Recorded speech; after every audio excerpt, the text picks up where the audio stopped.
mazuri sana, so mabaya sana, ila na enjoy.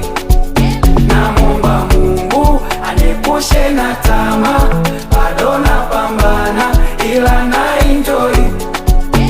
Chakarika ili nimekido, siku mavumba nikishika, sitaki ushauri wako. Ukinikuta na burudika, please jali mambo yako. Pindi mokoto sijashika, ulikuwaga wapi bro? Plani zangu so kiwanja kwa sasa, kama kujenga nitajenga, najipanga. Plani zangu so kiwanja kwa sasa, ngoja nijenge mwili kwanza. Sababu maisha yangu so mazuri sana, so